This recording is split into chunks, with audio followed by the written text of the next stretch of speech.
Bienvenue sur ma chaîne. Le joueur de renommée mondiale fait son retour sur le terrain argentin après une absence de près d'un an. C'est également son premier match à domicile depuis sa victoire à la Copa América. Avant de continuer, prends le temps de souscrire et appuyer sur la touche de notification pour les futures vidéos. Il convient de tirer parti de cette opportunité tant qu'elle persiste, tant que nous en avons la possibilité, tant que la flamme demeure vive.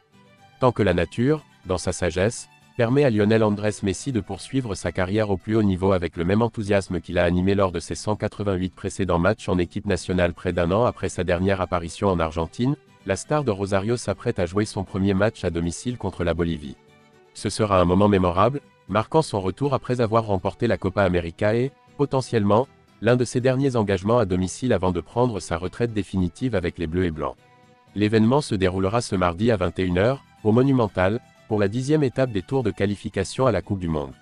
Ne manquez pas cette occasion incontournable suite à son absence due à une blessure lors de la dernière convocation, qui incluait le score de 3-0 contre le Chili à River ainsi que le 1-2 à Barranquilla face à la Colombie. Messi effectuera son retour sur le terrain en Argentine après une absence de plus de 300 jours sans interaction avec le public argentin. La dernière visite de l'équipe à Buenos Aires date du 16 novembre 2023, marquée par une défaite de 2-0 contre l'Uruguay à la Bombonera, mettant ainsi un terme à l'invincibilité du champion du monde.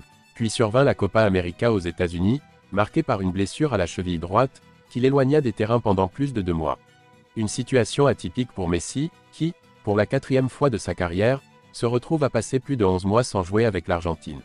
Voici les chiffres. 738 jours entre 2017 et 2019, 734 jours entre 2005 et 2007, 662 jours entre 2014 et 2016, 363 jours entre 2022 et 2023, et enfin 334 jours entre sa chute avec la Celesti et le match de ce mardi avec le Verde. Ces périodes soulignent l'importance du temps passé sur le terrain et les défis rencontrés au cours de sa carrière.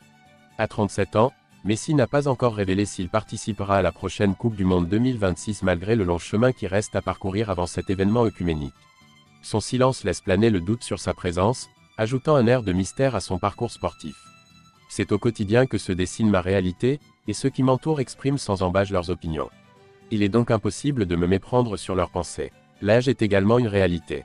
Bien qu'il s'agisse d'un simple chiffre, les matchs auxquels je vais participer diffèrent de ceux auxquels j'ai pris part lors de mon séjour en Europe, où je jouais tous les 3 jours. C'est ce qu'a affirmé Lionel lors de l'une de ses récentes interviews. Pour l'instant, le calendrier révèle qu'en cas de participation à la Coupe du Monde, le match de ce mardi contre la Bolivie sera l'un des 5 derniers matchs officiels disputés sur le sol de l'Albiceleste. En effet, seul le duel classique contre le Pérou prévu le 19 novembre, et un affrontement contre le Brésil demeure à l'horizon le 24 mars 2025, le match contre la Colombie.